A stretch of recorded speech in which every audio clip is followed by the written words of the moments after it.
Quelqu'un demandait que le cours soit, tu veux le dire Viviane, pour le Ilou Nishmat? De Selam Eliet Bat Koka. Selim Eliet Bat Koka. Voilà. D'accord. Et puis Eliaou, tu voulais pour la Refoua Shlema? Oui, la Refoua Shelema de mon épouse Sylvia Bat-Noir, fille d'André. Sylvia Bat-Noir, fille d'André. Amen. La Refoua Shlema Be'ezrat Hashem. Amen, amen. Amen. Amen. Be'ezrat Hashem. Ok, en quelques mots concernant le cours que j'ai fait, qu'on n'a pas le droit de fêter Noël et le jour de l'an, que ce soit de côté juif ou de côté des bénin noirs, pour la simple raison que c'est considéré comme l'idolâtrie. C'est pas comme l'idolâtrie, c'est une idolâtrie. J'ai expliqué dans mon cours qu'on a le droit de rentrer d'après la loi juive, de rentrer dans un mosquée, mais on n'a pas le droit de rentrer dans une église, parce que dans l'église, ils font là-bas des encens, il y a la croix, il y a beaucoup de signes d'idolâtrie, et on n'a pas le droit de rentrer là-bas pour aucune raison. Et comme cette fête, c'est une fête religieuse, le 31 décembre, ce n'est pas une fête civile, c'est une fête religieuse. Puisque c'est une fête religieuse, on n'a pas le droit de participer et de fêter d'aucune manière cette fête-là, le 25 décembre, qui disent que c'est la naissance de Yeshua, d'accord? Et le 31 décembre, qui disent que c'est le jour de l'an, c'est faux. C'est pas parce que c'est le jour de l'an. Le jour de l'an, en réalité, c'est fin février et pas décembre, d'après le calendrier orthodoxe. D'après le calendrier grégorien, c'est le 31 décembre. Mais en réalité, cette date-là, de 31 décembre, elle a été instaurée pour la mort de Sylvestre. C'était le premier évêque, le premier pape, si on peut dire, qui a été nommé par l'Église catholique et que lui, il a fait persécuter les Juifs pendant des années et des années. Et chaque fois, le 31 décembre, pendant des centaines d'années, les catholiques avaient une habitude de faire des programmes dans la communauté juive le 31 décembre. C'est-à-dire que c'est une fête religieuse et pas une fête civile.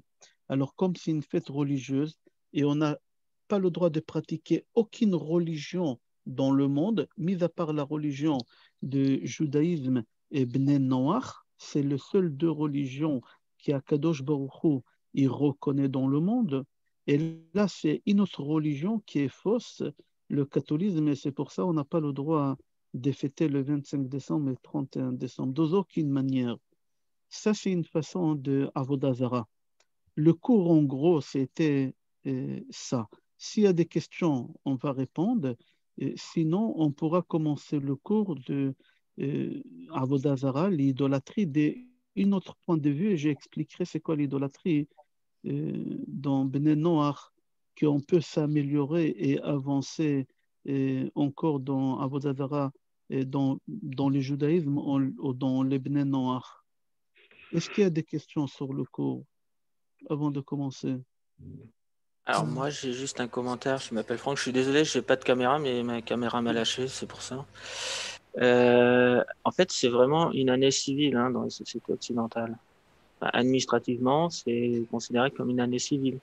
Ensuite dans la manière dont c'est pratiqué concrètement, il n'y a pas de rite, c'est un repas entre amis généralement ou en famille et Si c'est vous tout quoi. regardez l'encyclopédie, si vous regardez les livres de l'histoire, vous allez voir que c'est une fête religieuse. Regardez dans Wikipédia, pas en français, pas en hébreu, en anglais. Le Wikipédia en anglais. Regardez les livres d'histoire que c'est une fête religieuse qui a été instaurée par l'Église. Avec le temps, il n'y a pas longtemps, mais avec le temps, mais il n'y a pas longtemps, ils ont rendu ça pour cacher la face, ils ont un peu caché pour faire oublier, comme ils ont fait avec les gens des couleurs, l'esclavage, ils ont fait oublier des choses, mais qui en réalité est qu'ils ont pris l'homme des couleurs et qu'ils l'ont rendu esclave. Et aujourd'hui, ils cachent. Il y a beaucoup de choses. Et parmi toutes les choses qu'ils cachent, ils cachent l'esclavage, il y a une date officielle d'abolition, il y a des choses qui sont faites dans les sociétés il y a aussi une occidentales. date officielle. Il y a aussi une date officielle qui a été instaurée par l'Église catholique le 31 décembre, que c'est l'élévation de l'âme de Sylvestre, qu'il appelle le Saint Sylvestre. Sylvestre. C'est pour ça qu'ils ont instauré le 31 décembre. Et après, Grégory, il a instauré dans le calendrier que la fin de l'année, ça va être le 31 décembre. Et tu peux regarder directement le calendrier qu'il faut quand tu dis le mois de décembre. Quel chiffre tu écris quand tu dis décembre? 12. Oui, normalement, si on se basait sur le latin, normalement, c'est déca, ça devrait être le 10, le Voilà, 10e le mois. 10. Et quand tu dis novembre, 9, et etc. C'est-à-dire que le calendrier, il n'est pas exact, il n'est pas juste du tout, du tout. Que l'année civile, en réalité, c'était en février et pas en décembre. En février. La preuve que l'année bissextile, quand on veut rajouter un jour dans l'année, c'est toujours le dernier mois de l'année. Et le dernier mois de l'année, c'était en février. C'est pour ça février, c'est une année, quand c'est une année bissextile, on rajoute dans le mois de février et pas décembre. Que le mois de décembre, c'était le 10e mois de l'année, tout simplement. Mais seulement, ils ont voulu cacher des choses et ils ont changé. Mais il faut ouvrir les livres de l'histoire et étudier l'histoire, qu'est-ce qui s'est passé exactement. Tous les programmes, toutes les accusations et tout qu'est-ce qu'ils ont fait, c'était le 31. Même pendant la Deuxième Guerre mondiale en 1941-42, et le 31 décembre, la machine allemande à Auschwitz, au Birkenau, et elle n'a pas arrêté de travailler pour fêter le 31 décembre. Parce que lui, il a instauré, lui, quand j'ai dit lui, c'est Saint-Sylvestre qui a instauré le programme et c'est la première personne. Il faut lire les livres de l'histoire. Qu'est-ce qui s'est passé? Vous allez voir. Alors ce n'est pas une Non. fête civile le 31 décembre. La fête civile du 31 décembre, c'est en février et pas en décembre. Seulement, ils veulent cacher des choses. Et tout le calendrier, il est faux. Ouais, mais ça, c'est uniquement parce que le système romain avait en fait le début de l'année civile au mois de mars. Oui, d'accord. Mais l'Église catholique, elle a reconnu au début ça. Mais après, l'Église catholique, elle a demandé, parce qu'ils ont vu que l'hiver est tombé en été et que le calendrier il a été décalé de 30 jours, ils ont demandé de faire un ordre dans le calendrier et il a fait en sorte que ça sera le 31 décembre et pas le fin février. Et c'était la même occasion, il a dit que c'est la fête de Saint-Sylvestre. Il faut voir dans l'histoire, comme ça, c'est pas moi que j'invente, c'est marqué dans le livre. Non, non, bien sûr, hein, j'apporte juste des précisions sur la manière dont c'est vraiment vécu en fait en Occident, quoi. C'est pas, enfin, Oui, oui, mais autant le depuis quand? 25 Depuis décembre, quand? des fois, hein. Depuis Depuis quand? enfin, je sais pas, moi j'ai jamais connu de. Alors, lisez l'histoire et vous allez voir, c'est pas depuis très longtemps. Et avant ça, c'était des programmes. C'était des programmes. C'était les Juifs, mais c'était pas que les Juifs. C'était que ce soit les Gitans, que ce soit les gens des couleurs. C'était des programmes atroces qu'ils ont fait l'Église catholique, que ce soit l'Inquisition. C'était pendant des années comme ça. Ok, alors d'après la loi juive, dans les livres talmudiques, et dans les Mishnah et dans le Shulchan Aruch, et le Maïmonide aussi, dans les Guides des Égarés, et le Ramban, tous les commentateurs déclarent ça comme une fête religieuse et pas une fête civile, et c'est pour ça qu'on n'a pas le droit de souhaiter bonne fête, mais souhaiter bonne année, on a le droit. Mais souhaiter bonne fête, j'ai expliqué tout ça dans le cours. On n'a pas le droit de dire bonne année et bonne fête parce que ça fait religieux. Mais quand on dit bonne année, c'est civil parce qu'ils ont mélangé les civils et les religieux en même temps pour un peu faire des brouillards sur l'histoire. Ok. Est-ce que je peux vous poser une question, s'il vous plaît? Oui, oui. Voilà, bon, je suis tout à fait d'accord avec tout ce que vous dites, mais il y a une chose à laquelle je pense, c'est que, en fait, maintenant, les gens qui fêtent Noël, donc les non-juifs, hein, basent cette fête beaucoup sur l'amour. Est-ce que le fait que euh, tout est tourné dans l'amour de l'autre, l'amour et le partage et le don, etc., est-ce que ça rachète pas un peu justement tout ce qui se passait pour le 24, quoi, et tout ce qui se passait pour le 31, etc. Est-ce que ce fait oui, de baser tout sur l'amour, ça rachète pas un peu tout ce qui s'est passé? Non, On peut pas. Il y a des choses qu'on peut pardonner et oublier, mais il y a des choses qu'on ne peut pas pardonner et oublier. Le pardon existe. Si Dieu il pardonne, nous aussi on doit pardonner. Mais il y a des choses qu'on ne peut pas pardonner parce que ce n'est pas à notre niveau. Moi, j'aimerais poser la question à des personnes qui ont perdu leurs parents pendant la Deuxième Guerre mondiale. J'aimerais leur poser la question, est-ce qu'ils pardonnent? Non, ils ne pardonnent pas, ils n'oublient pas. Ils veulent transmettre ça. Maintenant, quand vous dites fêter cette fête chez les Juifs, ce n'est pas que chez les Juifs, moi je précise bien, c'est interdit aussi chez les Bnei Noirs, parce que les Bnei Noirs, parmi les 7 mitzvot, ils ont aussi la mitzvah de ne pas pratiquer l'idolâtrie. Et tous les commentateurs, que ce soit le Maïmonide, j'ai dit dans les guides des égarés, que ce soit Shulchan Aruch, ils déclarent ça comme une idolâtrie. Fêter le 31 et le 25, c'est une fête d'idolâtrie. Et l'idolâtrie, il est interdit chez les Bnei Noirs comme il est interdit chez les Bnei Israël. Et chez Bnei Noirs et chez Bnei Israël. Alors, on n'a pas le droit. Il ne faut pas se laisser borner en disant et transformer les choses avec des belles paroles, amour, etc. Il n'y a pas de problème. L'amour, tout, qu'est-ce que vous voulez. Mais nous, autant que peuple juif, on a cette obligation de transmission. Et c'est pour ça que le peuple juif, il existe depuis 3340 ans à peu près. 3340 ans depuis la sortie d'Égypte. Pourquoi? Parce que dans le peuple juif, c'est important la transmission des pères en fils. Et ça a été transmis exactement au détail et toute l'histoire juive des pères en fils, et on le fait que ce soit Pessah, que ce soit Hanouka, et on raconte à nos enfants et nos enfants à leurs enfants, etc. Alors, il ne faut pas transformer, parce que si on transforme au milieu de la route l'histoire, alors ça n'arrivera pas chez nos enfants, la vraie histoire authentique.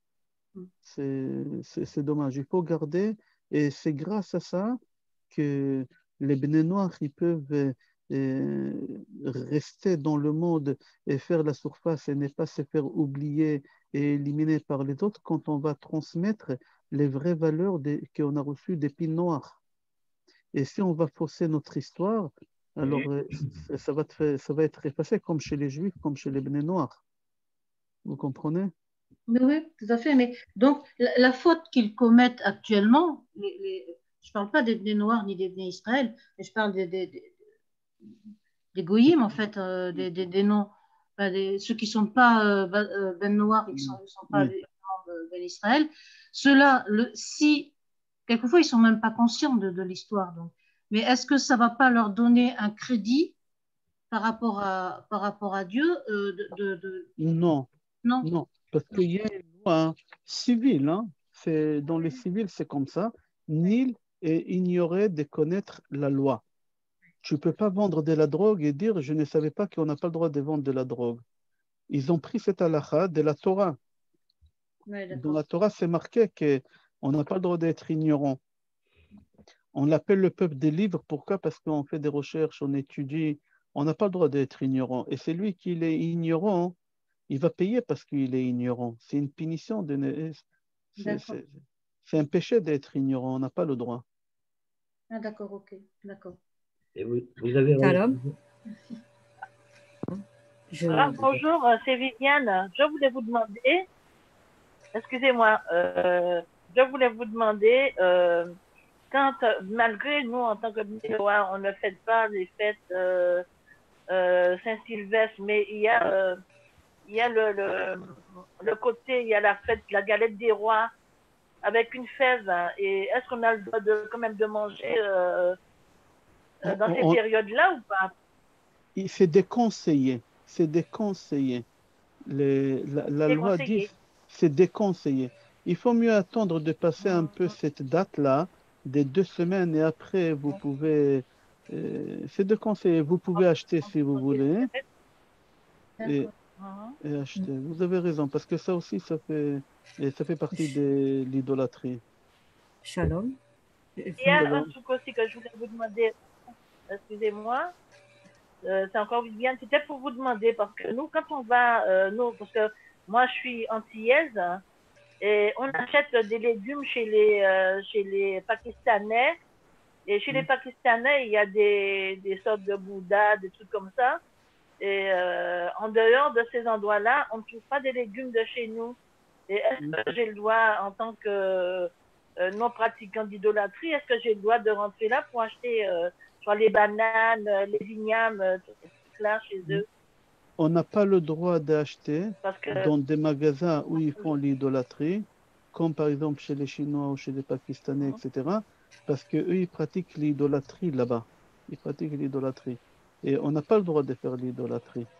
Alors, on n'a pas le droit d'acheter. Maintenant, si vous n'avez pas le choix, alors moi, par exemple, quand j'étais en Martinique, je suis parti plusieurs fois en Martinique pour faire des conférences et Guadeloupe. On avait là-bas des grandes surfaces comme Carrefour, etc. Et je faisais les courses chez Carrefour. Je trouvais là-bas tout ce qu'il fallait. Vous n'avez pas Carrefour chez vous? Merci. Oui, il y a Carrefour, donc je vais à Carrefour prochainement. Donc, voilà. C'est plus cher, je sais que c'est plus cher. J'ai été en Martinique des dizaines de fois, je sais que c'est beaucoup plus cher, mais on n'a pas le choix parce qu'on ne peut pas acheter chez les petits commerçants. Oui. Shalom. Shalom. Oui. Merci, Rav. J'avais juste 3 petits trucs à dire parce qu'effectivement, j'ai vu votre vidéo sur l'idolâtrie par rapport au réveillon et au jour de l'an. Donc, c'est vrai que c'est assez spécifique des catholiques parce que le nouvel an orthodoxe, c'est le 14 janvier et ils n'ont pas la Saint-Sylvestre justement, donc c'est décalé. Les protestants, c'est pareil, ils n'ont pas la Saint-Sylvestre vu qu'ils n'ont pas de pape. Ils ont rejeté l'autorité du pape. Mais c'est vrai qu'il y a un truc qui m'interpelle quand même parce que finalement, je me dis, bon, déjà, entre chrétiens, c'est pas du tout les mêmes croyances, la même façon de fonctionner. Du coup, comme vous disiez, bon, si vraiment un Batnois veut faire un Minois veut faire un nouvel an civil, il faudrait qu'il fasse fin février. Mais après, c'est par rapport à l'idolâtrie que j'ai du mal, en fait, à me situer. Parce qu'il y en a, ils précisent bien à cause de ça, parce que c'est souvent ce qu'on pense au premier abord dès qu'on voit une statue, c'est qu'ils précisent qu'ils ne vénèrent pas les statues, en fait. Donc, je ne comprends pas pourquoi on dit en fait qu'ils sont idolâtres. Parce que même ils disent que c'est juste un moyen d'entretenir la mémoire, parce que c'est vrai qu'à une certaine époque, il y a la barrière de la langue. Donc les gens, comme ils ne parlaient pas, ils n'avaient pas moyen d'entretenir une certaine culture. Donc c'est vrai que c'est de là que viennent les icônes, les statues qu'on retrouve dans les églises. Hein. Mais est-ce que du coup, est-ce que le fait vraiment de reconnaître qu'il n'y a pas de divinité dans une statue, qu'elle n'a rien de divin, et que c'est juste une représentation pour entretenir la mémoire, est-ce que c'est quand même idolâtre? C'est la question que je me posais. C'est une très très bonne question.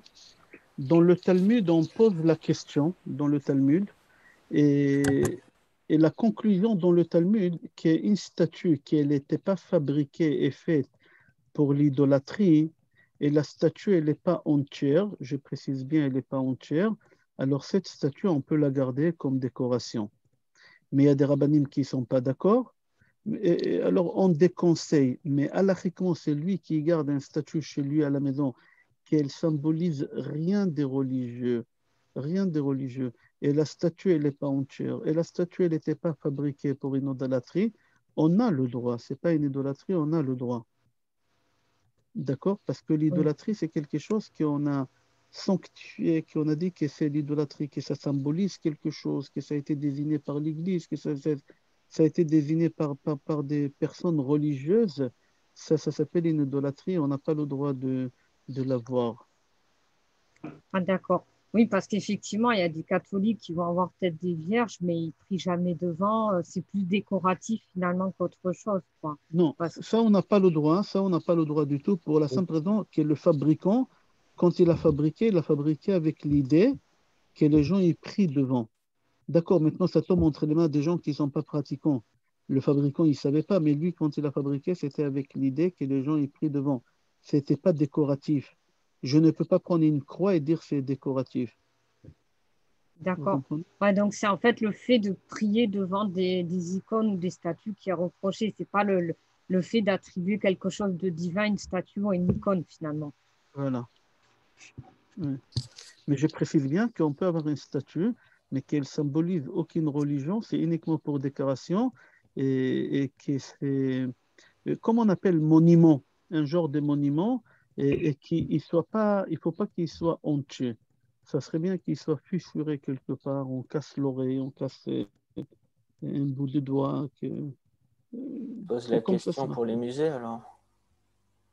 Pour le musée. Oui, si les vous allez musées, au Louvre, par exemple, vous avez des statues qui représentent des dieux, divinités gréco-romaines ou égyptiennes. Alors, est-ce qu'on alors, n'aurait pas le droit de visiter le non, Louvre? non, c'est marqué dans les livres qu'on n'a pas le droit. Dans des endroits où il y a des statues qui ils symbolisent des dieux et des trucs comme ça, c'est strictement interdit d'aller visiter.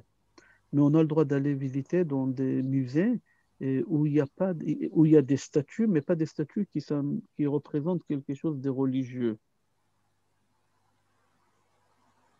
D'accord? La difficulté, c'est que sur l'art antique, tout ça, c'est souvent des divinités, même sur les vases, sur les poteries. Euh, Oui, mais les vases, ça veut dire quoi les vases? Les vases, ça symbolise pas quelque chose de religieux, non? le vase en lui-même, non, mais la Non. décoration Oui, oui, je parle de la représente en décoration. fait comment dire, leur conception du monde, eux, à leur époque, quoi. Donc ça, on peut regarder ça. Non. C'est- Quand les Bnei Israël ils disent que le monde il est âgé de 5781 ans et, et les civils ils disent que l'année elle est de 14 milliards d'années. Est-ce que c'est une idolâtrie de regarder un statut qu'on dit qu'il est âgé, l'homme qu'il est âgé de 14 milliards d'années? Est-ce que d'après vous c'est une idolâtrie ou vous avez une réponse? Comment c'est possible qu'il y ait Oui, un c'est un écart? fait scientifique. C'est-à-dire quoi? C'est un fait scientifique. On a déterminé avec certaines. Après, moi, je suis pas un spécialiste de la science, mais Le carbone 14, on a dit que la Terre elle est vieille de 14 milliards d'années. Pourquoi les rabbins ne sortent pas contre ça? Pourquoi les rabbins ils disent oui, ils ont raison, la Terre elle a 14 milliards d'années. Et nous, les Juifs, on dit que les bénis Israël disent que le monde il existe depuis 5781 ans. Il n'y a pas toute des rabbins qui société a un contre. fondement, c'est tout. Non, il y a une raison. Il y a pas. Il y a des raisons qui doivent être valables. Si les rabbins ils ont dit qu'ils ont raison qu'avec le carbone 14, le monde il est vieux de 14 milliards d'années, et dans nos livres on écrit que le monde il existe depuis 5780, j'aimerais comprendre qu'est-ce qui se passe ici. Qui a raison? C'est quoi cet écart de plusieurs milliards d'années? Si on n'est pas d'accord sur des dizaines ou des centaines d'années, hein, alors on peut arriver à un point d'accord.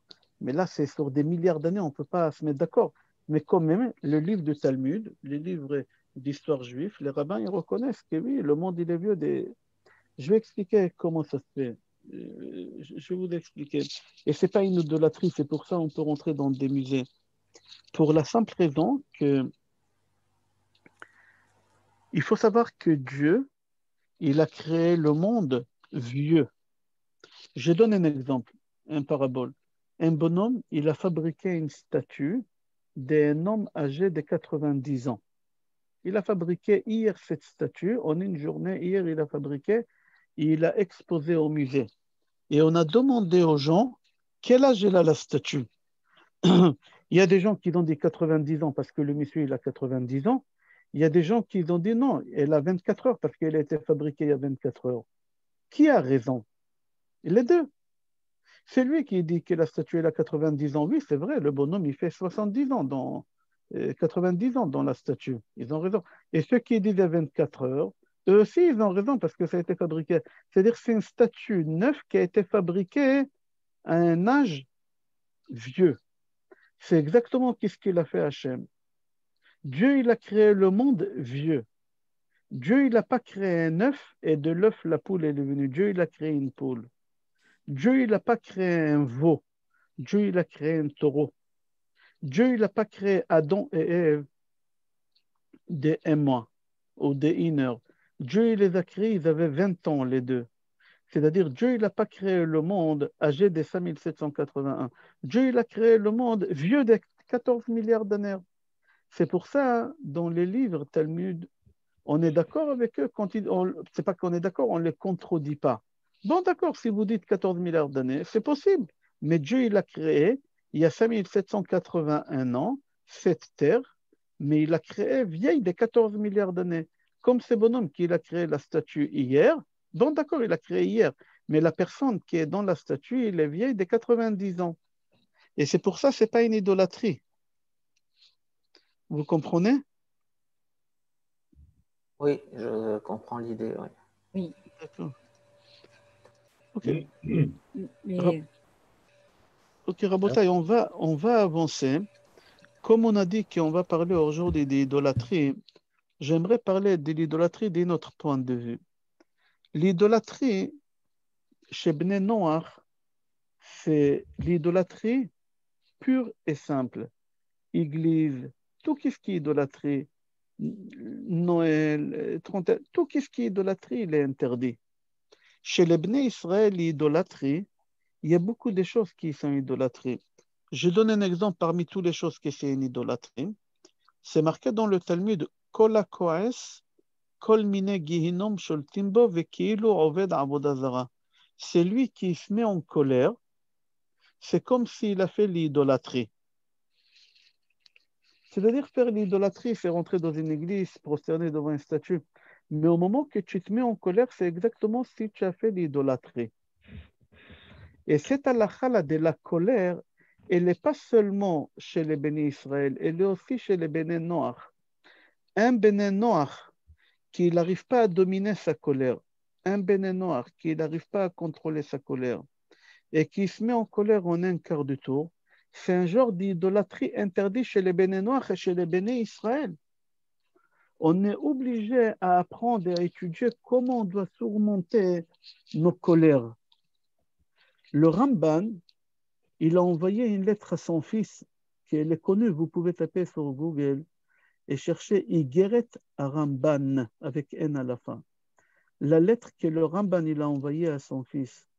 Et dans cette lettre, il dit à son fils, si tu veux contrôler en permanence ta colère, il faut que tu saches parler doucement à chaque homme et à chaque moment. Il ne faut pas parler avec la voix haute. Il faut parler doucement. Il lui a dit, si tu veux travailler sur ton caractère négatif, par exemple la haine, la jalousie, l'envie, être envieux, les honneurs, travaille sur la colère, parce que la colère, c'est l'idolâtrie la plus grande qu'on peut imaginer, qu'elle te ramène à fausser dans des autres choses. C'est-à-dire un bénin noir qui se met en colère et qui n'arrive pas à gérer sa colère, c'est un problème halachique. Est-ce que ça rentre dans le cadre d'idolâtrie, oui ou non? Alors le Talmud, il dit aussi que ça rentre dans le cadre d'idolâtrie. Ah, alors il faut que jamais je me mets en colère. Comment alors il faut que je fais comprendre à mes enfants quand ils ont fait des erreurs pour qu'ils ne recommencent pas? Comment je peux parler à mes employés, leur faire comprendre qu'ils ont fait une erreur pour qu'ils ne soient pas négligents pour la prochaine fois? Alors le Rambam, cette fois-ci, le Maïmonide, il écrit quelque chose de fondamental. Il dit, tu as le droit de te mettre en colère pour le bien. Mais comment tu te mets en colère? Uniquement à l'extérieur et pas à l'intérieur. C'est-à-dire tu dois exprimer sur ton visage que tu es en colère, mais en réalité, à l'intérieur, tu n'es pas en colère. Tu peux atteindre ce niveau, ce n'est pas facile. Mais il faut que tu saches comment travailler, comment contrôler ta colère. Au moment que vraiment que tu te mets en colère. Le Aharizal, il a vécu à peu près il y a 500 ans à Safed, en Israël. Il est enterré là-bas, à Tzfat. C'était un des plus grands kabbalistes des dernières générations. Et il dit qu'un homme, quand il se met en colère, l'âme, la neshama, l'âme, elle quitte son corps et elle s'en va. Et il y a une autre âme qu'elle remplace son vraie âme. Son vraie âme. Et qui c'est cette âme? C'est l'âme du mal, la neshama du mal. C'est-à-dire, toi, tu as travaillé pendant des années sur ton âme pour avoir une âme pure, une bonne âme. Et soudain, qu'est-ce qui se passe? Tu te mets en colère et tu as perdu cette âme-là que tu as tellement investi. Et pas seulement ça, que tu perds ton âme, tu perds ta santé. Parce que le Zohar HaKadosh, Rabbi Shimon Bar Yochai, dans la Kabbale, il écrit, il dit, au moment que tu te mets en colère, alors tu n'as aucune protection contre les maladies. Même les médecins, ils disent ça. Ils ont fait une statistique que les plus grandes pourcentage des personnes qui ont atteint de la maladie que Dieu nous protège, c'est des personnes qui sont faciles à se mettre en colère, des gens qui se mettent en colère. Et c'est pour cela, au moment que tu te mets en colère, il faut que tu saches le plus grand perdant, c'est toi. C'est personne d'autre. Certes, tu peux paniquer ta femme, tu peux paniquer tes enfants, tu peux paniquer ton entourage quand tu te mets en colère. Mais le plus grand perdant, c'est toi et personne d'autre.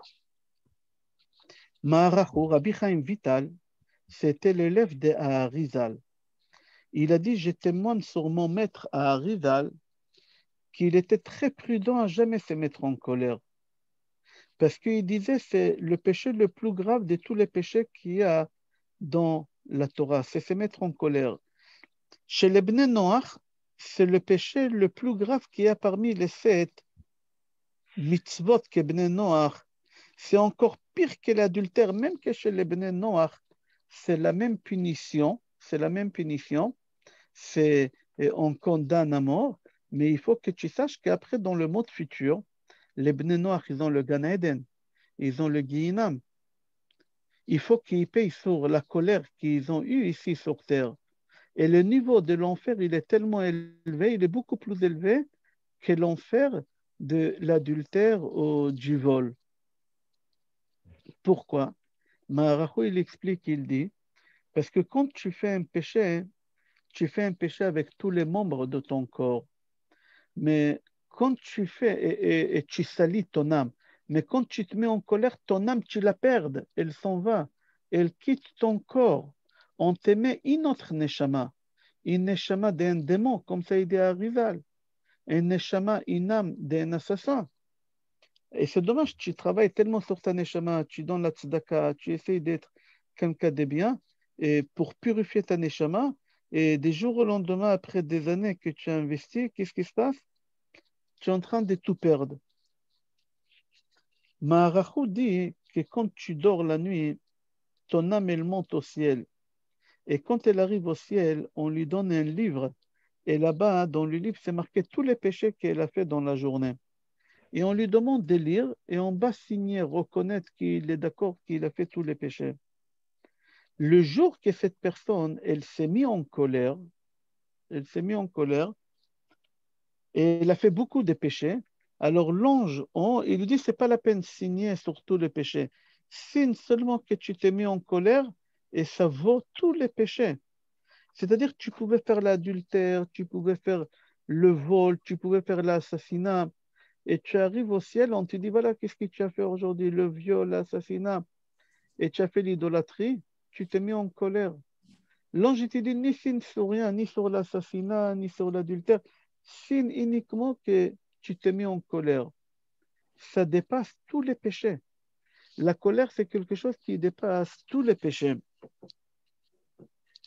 Des fois, ça peut arriver qu'à la maison, chez toi, ta femme, elle fait quelque chose sans te consulter, ou ton mari fait quelque chose sans te consulter, ou dans ta société, dans ton travail, tu as un associé, et ton associé, il a fait des choses sans te consulter, sans te demander. Comment tu vas réagir dans ce cas-là? Est-ce que tu vas te taire? Alors le Rambam, il dit, tu dois te mettre en colère extérieurement, mais pas intérieurement. Tu dois montrer à la personne que tu n'es pas content de ce qui s'est fait. Mais en même temps, tu dois parler à toi-même, dire, je ne me mets pas en colère, c'est uniquement à l'extérieur et pas à l'intérieur. Des fois, tu prêtes de l'argent à quelqu'un, il ne te le rend pas. Il faut que tu saches comment contrôler ta colère pour ça. Il faut que tu saches, toi aussi, tu as des dettes. Ton copain, il te doit de l'argent. Toi aussi, tu as des dettes vis-à-vis de Hachem que tu ne peux pas lui payer. Alors Hachem, il fait en sorte que tu prêtes de l'argent à des gens et qu'ils ne vont pas te payer. Hachem, c'est sa façon qui gère le monde, c'est comme ça. Si tu vas abandonner la dette, Hachem, il va abandonner aussi la punition qu'il aurait voulu te donner. Et au moment que tu te mets en colère, pourquoi c'est l'idolâtrie? Parce qu'au moment que tu te mets en colère, tu montres par là que tu n'es pas d'accord avec Dieu. Quand tu te mets en colère, tu sais bien que c'est Dieu qui l'a fait. Non, tu te mets en colère, ça veut dire quoi? Que tu n'es pas d'accord avec Dieu. Il n'y a pas une plus grande idolâtrie au monde de ne pas se mettre d'accord avec Hachem. Tu te plains des fois, tu dis, je ne suis pas d'accord que j'ai un mari comme ça, Je ne suis pas d'accord que j'ai une femme comme ça. Je ne suis pas d'accord que j'ai un enfant comme ça, un associé comme ça. Et tu te mets en colère. Hachem, il te dit, c'est-à-dire quoi, tu n'es pas d'accord? Tu n'es pas d'accord avec moi? C'est-à-dire que tu ne me reconnais pas. Si tu ne reconnais pas Hachem, c'est la plus grande idolâtrie qu'il y a dans le monde. Il faut que tu saches que Dieu, tous les jours, il dit, je domine tout. Dieu, il domine tout. Mis à part un petit territoire que Hachem, il ne maîtrise pas. C'est ton cœur. Est-ce que tu acceptes ou tu n'acceptes pas ce qui t'arrive? Tout entre les mains de Hachem. Tout, tout, tout. Il y a une seule chose que Hachem ne domine pas, il ne maîtrise pas. C'est ton cœur. Est-ce que tu sauras gérer ta colère ou tu ne sauras pas gérer ta colère? On appelle ça le libre arbitre. On appelle ça Yirat Shamayim, la crainte de Dieu. Ça dépend de toi, ça ne dépend pas de Hachem. Parfois, tu fais une fête de famille et tu invites un copain. Tu as invité beaucoup de copains et parmi les copains, il y a un meilleur copain à toi qui n'est pas venu. Et là, tu commences à te mettre en colère et tu dis à ta femme, tu vas voir celui-là, quand lui aussi il va faire une fête, je n'irai pas. Qu'est-ce que tu montres par là? Que tu n'es pas d'accord avec Hachem? C'est pire que l'adultère, se mettre en colère. C'est pire que Certes, la punition, c'est au même niveau, je répète. Les 7 avérotes de Béné Noir, c'est la même punition, il n'y a pas de problème. Mais il faut savoir que se mettre en colère, c'est une idolâtrie, et l'idolâtrie, cette sorte d'idolâtrie de colère, elle est pire que l'adultère. Pourquoi? Parce que tu ne reconnais pas la royauté de Dieu. Et il n'y a pas pire que ça. Il n'y a pas pire que ça.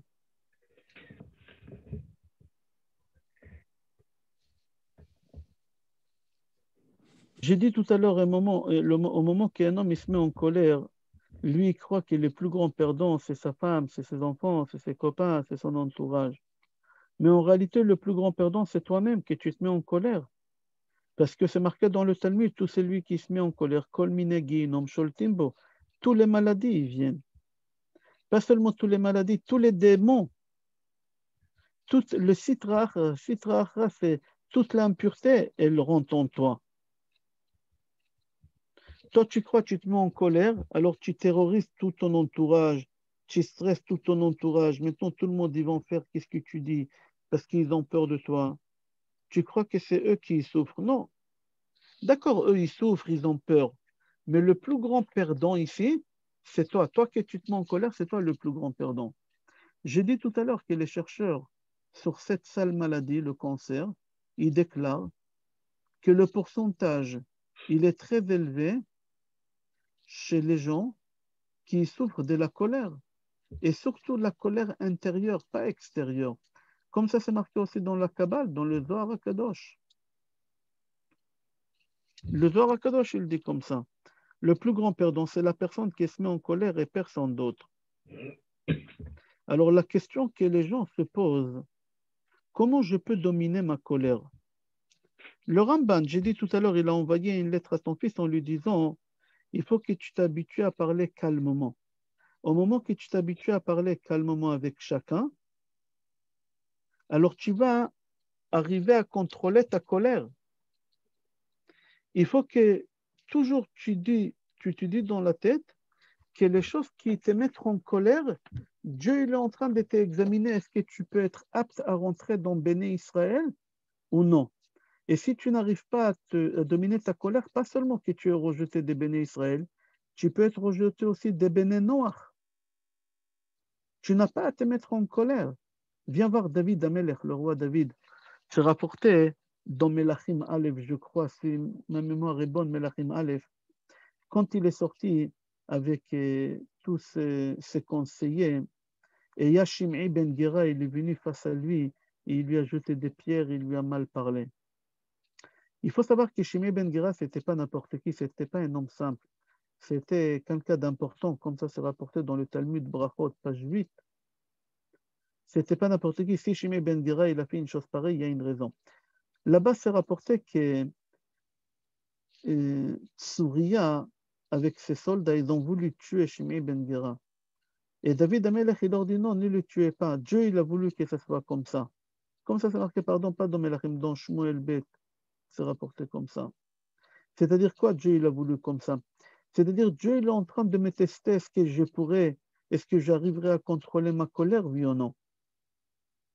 Parce que des fois, il y a des gens qui se mettent en colère en un quart de tour. Et il y a des gens mais on a du mal mais ils se calment vite. Il y a des gens qui se mettent en colère très doucement, pas rapidement, mais après, quand ils se mettent en colère, ils restent longtemps. La chose que tu dois savoir, que tu te mets en colère rapidement, doucement, à partir du moment que tu te mets en colère, tu fais l'idolâtrie. Que ce soit chez les Béné Noirs ou chez les Béné Israël. C'est une idolâtrie. Et tu n'as pas le droit d'arriver à ce stade-là. Parce que c'est Chayav Mita. C'est pour ça que tu dois savoir comment travailler ta colère. Tu n'as pas tout le temps à te faire écraser et dire Dieu il a voulu comme ça, il ne faut pas que je me mette en colère, c'est idolâtrie. Non. Mais il faut savoir comment contrôler sa colère. Tu peux répondre, mais il faut savoir contrôler sa colère. Il y a des gens, quand ils se mettent en colère, on dirait il a le démon en lui.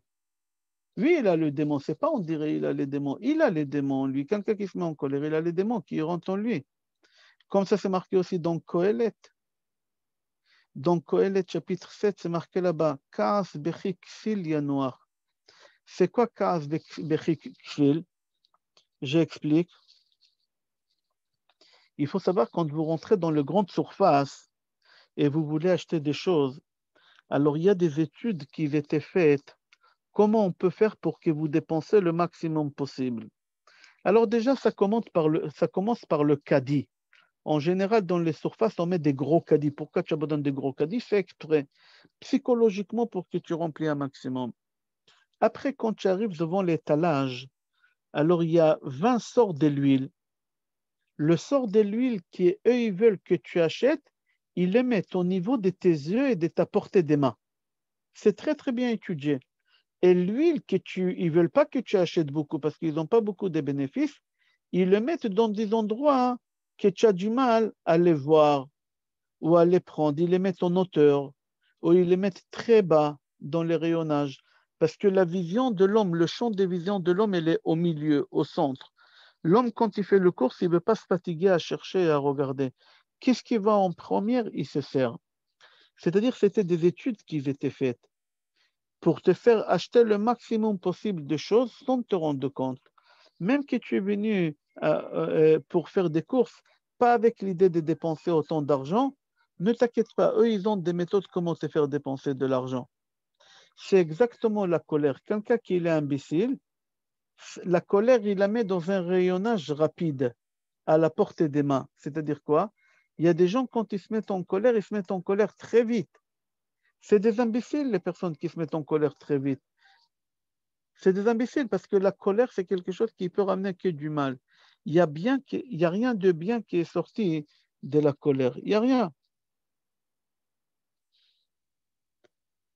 L'homme, au moment qu'il a des épreuves dans sa vie et qu'on lui fait du mal, et qu'on ne fait pas des choses comme tu aurais voulu, ta femme, elle a fait quelque chose que tu n'aurais pas voulu qu'il le fasse, ton mari, il a fait quelque chose que tu n'aurais pas voulu qu'il se fasse.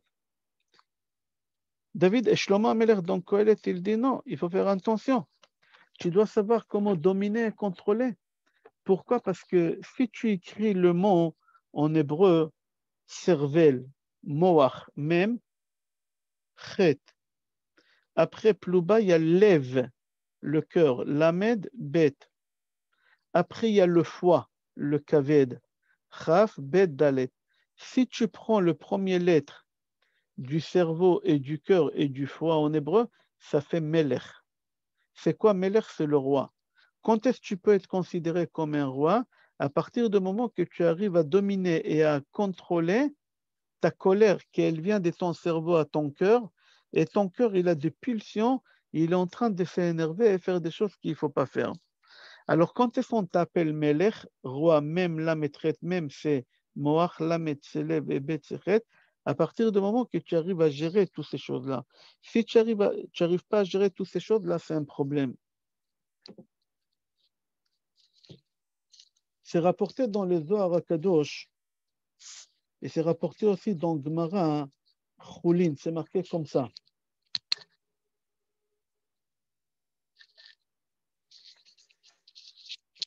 il y a un passage qui dit Tolé Eretz al Belima.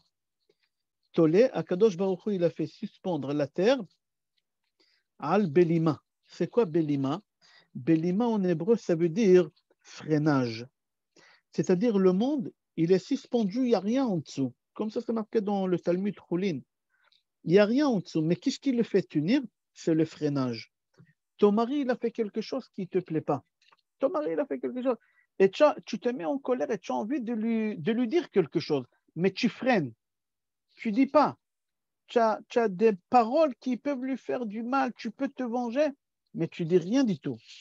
Alors, la Gemara dit, il faut que tu saches que le monde, il tient sur le freinage. Belima. C'est quoi freinage? Tu freines et tu ne dis rien du tout. Tu freines et tu ne dis rien du tout. Le salaire que tu vas toucher pour ça dans ce monde et dans le monde futur, il est énorme. Il est énorme le salaire que tu vas toucher dans ce monde et dans le monde futur. Il y a une histoire dans Gemara Choulin. Là-bas, la Gemara, elle raconte sur Nessi Israël. Nessi Israël, c'est le chef spirituel d'Israël à l'époque, qui s'appelait Hillel. Hillel, la Gemara, le Talmud raconte sur lui que personne au monde, il a arrivé à le mettre en colère. Et un jour, il y a deux amis qui ont fait un pari entre eux. Il y a un, il a dit, moi j'arriverai à le mettre en colère, et l'autre, il a dit, tu n'arriveras pas à le mettre en colère. Et ils ont parié entre eux, 400 zouz, 400 zouz, c'est une somme astronomique, c'est une somme énorme. C'est lui, il y a un qui a dit que moi j'arriverai à les mettre en colère. Comment? Qu'est-ce qu'il a fait? C'était un vendredi, avant Shabbat, pendant le mois de Tevet, quand Shabbat il est court, quand il fait froid. Qu'est-ce qu'il a fait ce bonhomme-là pour mettre en colère Hillel? Il est parti en bas de son immeuble et il a commencé à crier Mikan Hillel, Mikan Hillel. Où habite Hillel? Hillel, tu n'appelles pas Hillel, ce n'est pas ton copain. N'oublie pas que c'était le chef spirituel de tout Israël. Tu ne l'appelles pas par son prénom Hillel, ce n'est pas ton copain. Mais lui, exprès pour énerver Hillel, il disait Mikan Hillel, Mikan Hillel. La Gemara, elle raconte que Hillel, il était sous sa douche. N'oublie pas que la douche d'avant et la douche d'aujourd'hui, ce n'est pas du tout la même chose. C'est des hammams. À l'extérieur, il faisait très très froid et à l'intérieur, il faisait très chaud. Et n'oublie pas que c'était vendredi avant Shabbat, on n'a pas le temps pour rigoler. Et ce monsieur-là en train de crier Mikan Hillel, Mikan Hillel. Hillel, quand il entend qu'on le cherche, il sort de sa douche, il met sa cape de bain, il couvre ses cheveux parce qu'il fait très froid à l'extérieur, il couvre sa tête et il sort vers cette personne. Et il lui dit, tu m'as cherché? Il a dit, je cherche Hillel. Il a dit, oui, je suis Hillel, je me suis habillé, je suis venu pour voir, qu'est-ce que je peux t'aider? Erev Shabbat. Il a dit, monsieur le Rav, j'ai une question importante. Vraiment, avant Shabbat, elle est très importante. Alors, il lui a dit, c'est quoi la question que tu poses? Alors, il lui a dit, là-bas, il lui a posé 3 fois des questions. 3 fois, il a fait ça en 2 mots. Il n'a pas réussi à mettre en colère Hillel. Il n'a pas réussi à mettre en colère Hillel. Et là-bas, la Gemara, elle explique combien on doit travailler sur nous pour ne pas nous mettre en colère. Celui qui ne travaille pas sur lui et qui se met en colère, c'est pas un genre d'idolâtrie, c'est une idolâtrie. Comme ça, c'est marqué dans le Talmud. C'est une idolâtrie. On peut parler pendant des heures sur la colère. Pendant des heures, on peut parler. Mais il faut essayer de comprendre tout ce qu'on a dit jusqu'à maintenant sur la colère, que, mis à part que c'est très dangereux pour la santé, comme il dit Rabbi Shimon Bar Yochai dans le Zohar HaKadosh, mis à part que ça bloque la parnassa, le gain de pain, mis à part que ça peut poser après des problèmes à la maison avec madame, il faut savoir que Dieu il nous a donné la force de contrôler la colère. Parce que si vous prenez, comment on dit coléreux en pluriel en hébreu? Atzabim. La colère en hébreu en pluriel, atzabim. Si vous prenez la racine de atzabim, c'est aïn tzadik bet. C'est quoi etzev? C'est quoi etzev? Triste. C'est-à-dire c'est lui qui se met en colère, il va être triste tout le temps. Et il faut savoir que la tristesse, j'ai parlé de ça dans des cours précédents, que la tristesse, c'est la chose la pire chose qu'un homme il peut traverser dans sa vie, être triste.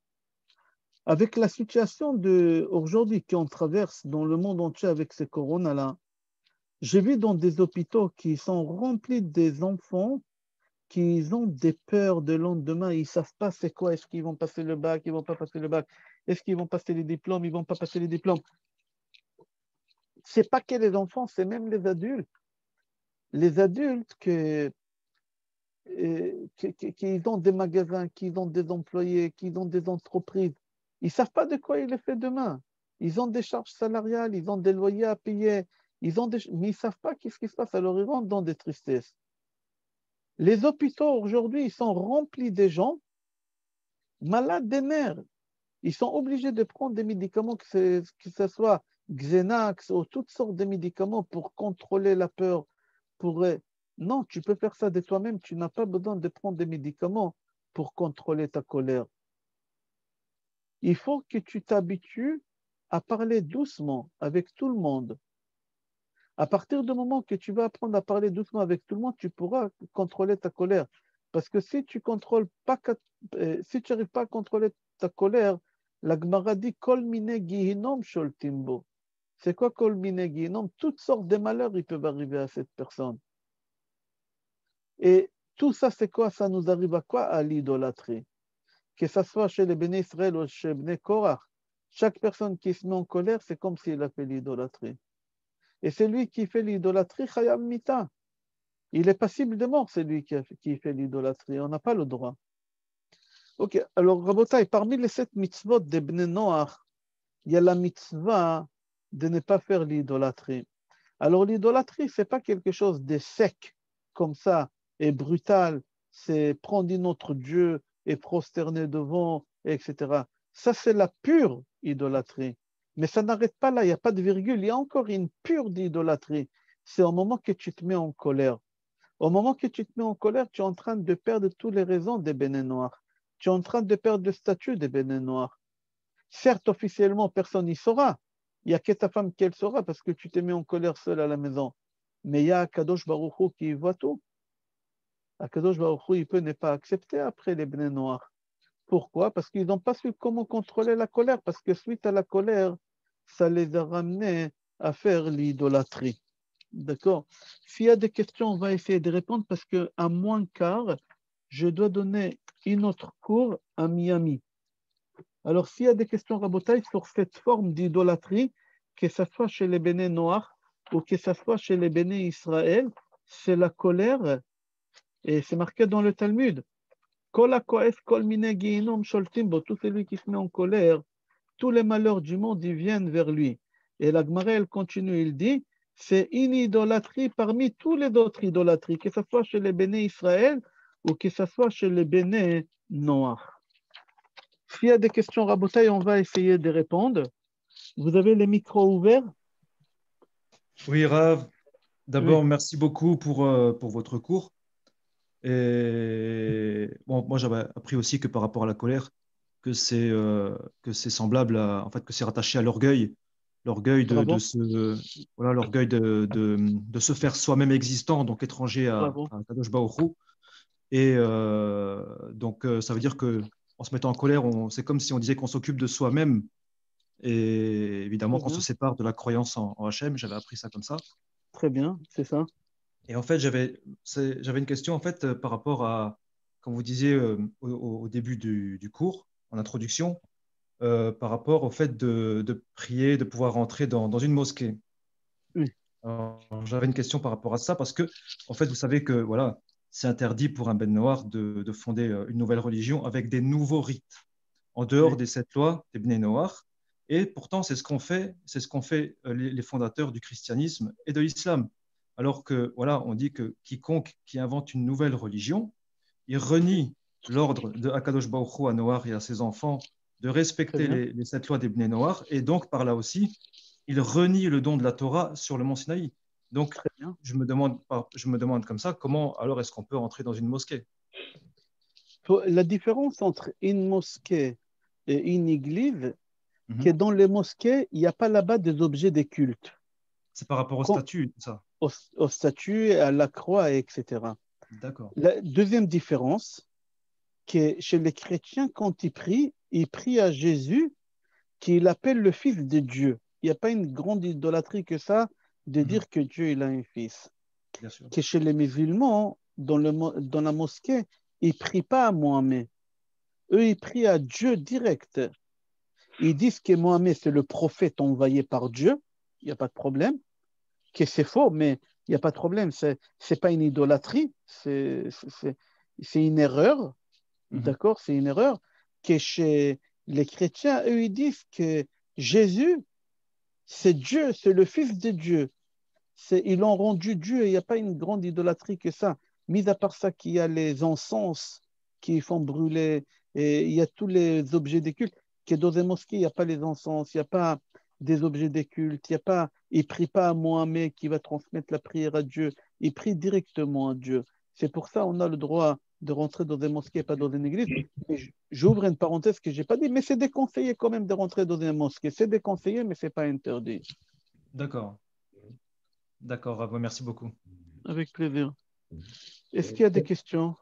Ouais, moi, je voulais vous demander, Rav, et quand on s'est mis en colère, ne sachant pas, la colère, c'était l'idolâtrie. Alors, comment il faut faire pour avoir notre âme beaucoup plus propre, hein? Comment il faut faire à partir du moment, à partir du moment qu'on prend sur soi de ne plus se mettre en colère et de parler calmement à chaque personne, on est pardonné. Et on peut récupérer l'âme qu'on avait dès le départ. D'accord? Vous habitez dans quel pays? Vous habitez d'où, madame? Je suis à Paris, dans la région parisienne, à Juvisy-sur-Orge. D'accord, très bien. Ok. Il faut travailler sur sa colère et commencer à parler calmement à chaque personne. Il y a des questions encore? Oui, est-ce qu'on peut dire, excuse-moi Pascal, je t'ai coupé la parole, mais juste dire 2 petites secondes. Est-ce que la tristesse peut être aussi rattachée à de l'idolâtrie? Il faut savoir que le plus grand péché qu'il y a dans la Bible, d'accord, qu'il y a dans la Bible, que c'est pire que manger de porc à Kippour. C'est pire que manger du pain à Pessah, c'est être triste. C'est être triste. La mitzvah la plus difficile qu'il y a dans la Torah, c'est d'être joyeux. Quand tu es joyeux, Dieu il est avec toi en permanence.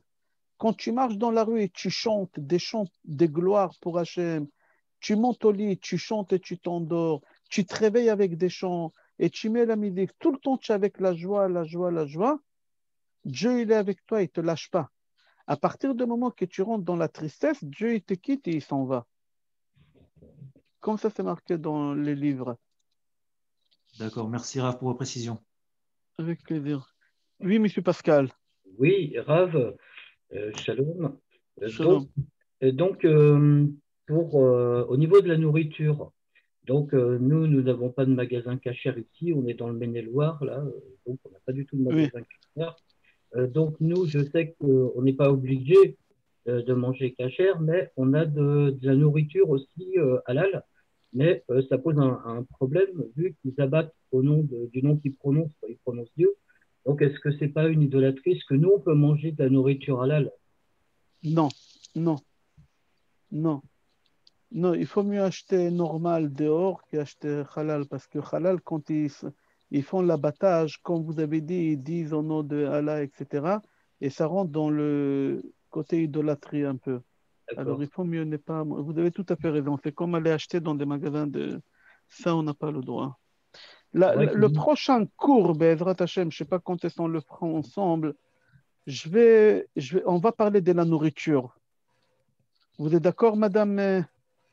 Alors, est-ce que ce serait possible le 28 février, Rav? Parce qu'il y a 2 personnes qui veulent s'engager. Et donc, je voulais vous demander si vous seriez libre pour nous faire le cours et après qu'on puisse prendre des engagements. Le dimanche 28 février. Normalement, je vous annonce une bonne nouvelle. Mon fils, il se fiance le 28 février. Mazal Tov. Merci beaucoup. Alors, si c'est possible, merci. Une semaine après, ça serait bien. Il n'y a aucun problème. Et le cours qu'on va faire, on va essayer de comprendre ensemble qu'est-ce qui fait la nourriture cachère et la nourriture pas cachère. D'accord. Très intéressant. D'accord, la semaine après le 28. Une dernière question, Rav, puisque Oui. donc nous avons compris qu'il ne faut pas fêter Noël, c'est normal. Nous faisions à l'époque le sapin, mais on n'a jamais fait de fête religieux. Nous, nos enfants, on leur a dit c'est une fête des enfants, donc il ne faut pas le sapin parce que c'est de l'idolâtrie. Si il nous a autorisé à faire l'allumage de la Hanouka, donc à ce moment-là, est-ce qu'on peut offrir des cadeaux au moment où on allume la Hanouka?